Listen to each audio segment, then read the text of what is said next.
What's up guys, my name is Ace, and today we're going to be taking a look at the brand new, or at least brand new to Black Ops 6 attachment, and this is the Monolithic Suppressor, which was added in the Season 3 Battle Pass. This is in the free tiers of the Battle Pass on page 7.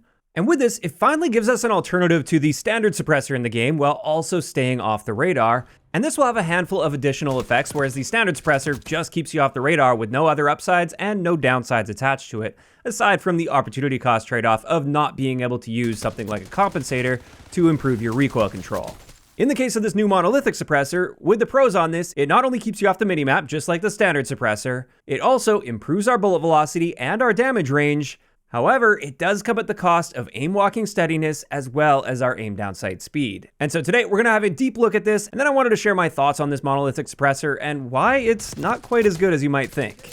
And diving right in, let's focus on the pros of this and see just how much it helps with, first off, our bullet velocity. And it turns out this is a 20% improvement to your bullet velocity regardless of the gun. And I should mention, the Monolithic Suppressor is available on every gun in the game as far as I can tell, or at least every gun that has access to the muzzle category, so not the AS Val for instance. But a 20% boost to velocity is not bad at all. And then when it comes to our damage range, this gives us a 10% boost to our damage range. Again, for any of the guns that you can use this on, this doesn't have separate values depending on the weapon class or anything. It's just a 10% increase regardless of the gun. As for the cons, the first one is that it harms our aim walking steadiness. And with this one, it's not quantifiable anywhere in the advanced stats, so we're just going to have to take a look at a comparison here. And just in case you aren't aware, this is how much your sight is going to move, but only when you're aiming down sight and actually moving. So you'll notice your sight does bounce around a little bit, and when you see the red dot, that's showing without the Monolithic Suppressor, whereas with the green dot that I'm going to be sharing in these tests, this is with the Monolithic Suppressor, and all of the other attachments are kept the same. And at first glance, at least, looking at these back to back, there's really not that much of a noticeable difference here. It's not like your sight is suddenly bouncing all over the place uncontrollably the moment you put the Monolithic Suppressor on. So I did zoom in a bunch on them as well, and in this case, if you're really paying close attention, you'll probably see that the green dot with the Monolithic Suppressor is bouncing around just a little bit more than the red dot, which is without the Monolithic Suppressor.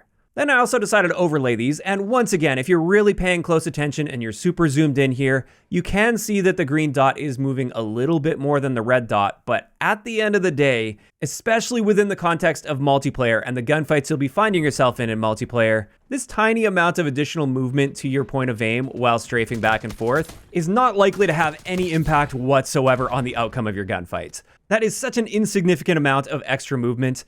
I would say that would maybe only start to come into play if you're looking at extreme long ranges that you simply won't be able to find on the multiplayer maps in this game. And honestly, even in Warzone, for the average fight you'll find yourself in, this really isn't much movement, and it's probably not going to be a big difference maker compared to something like the recoil your gun experiences.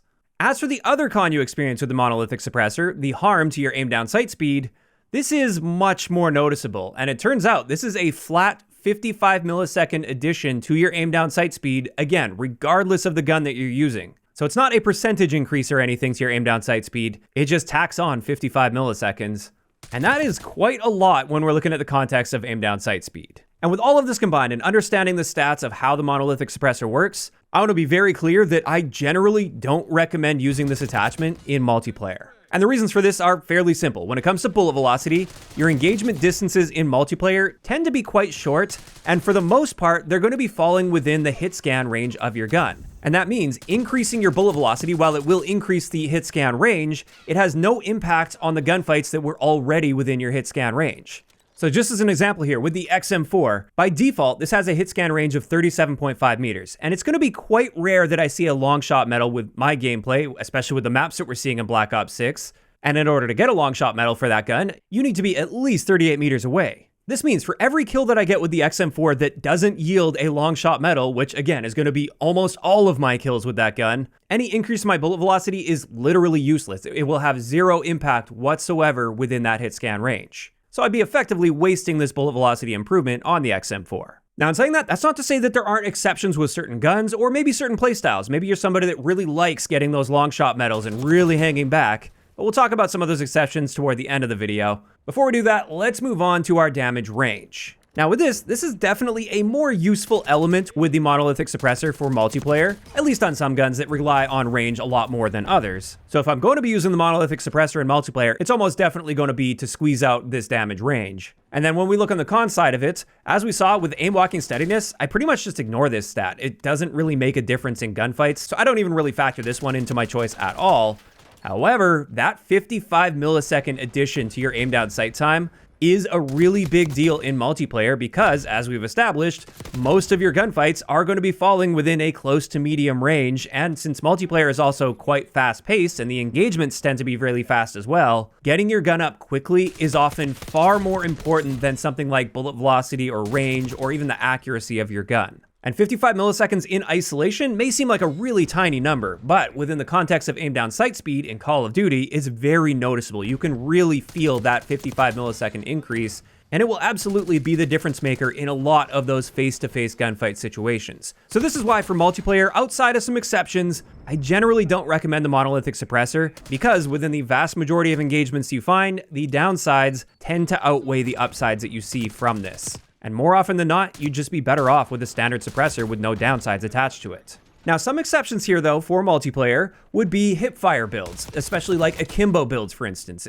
In those cases, if you're not aiming down sight anyway, then you're not actually experiencing any of the downsides of this, and therefore you may as well try to squeeze out as many upsides as possible, like slightly boosting your range and velocity. It's a similar story for tac stance builds as well. While you are still technically tied to that aim down sight speed, you get into a tac stance aim down sight faster than a full aim down sight, so it's not going to be as harmful in those cases. Another thing is shotguns. I guess that kind of goes alongside the hipfire builds. With shotguns, you often want to squeeze out as much range as possible. However, that's not to say that this is just a key go-to attachment on shotguns, because the modified choke, which is also in the muzzle category, is very powerful in its own way to extending out your effective range by significantly tightening up your pellet spread. So it's still something you have to really think about what the goals are with that particular build, but Monolithic Suppressor can be a very decent option on shotguns. And then finally, the last notable exception here is pistols. And the key reason behind this is actually bullet velocity, because pistols tend to have a very low bullet velocity value in this game by default. And you can really feel that in many of your mid-range gunfights if you try to pull out a pistol. So when you combine that with the fact that pistols also tend to have a very fast aim down sight speed by default,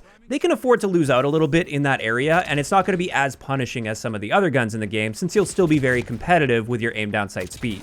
Outside of those things, like for standard assault rifle or SMG builds, I just straight up don't recommend using the Monolithic Suppressor, and I would much rather lean toward the standard suppressor, at least when it comes to multiplayer, which I have pointed out a lot throughout this video.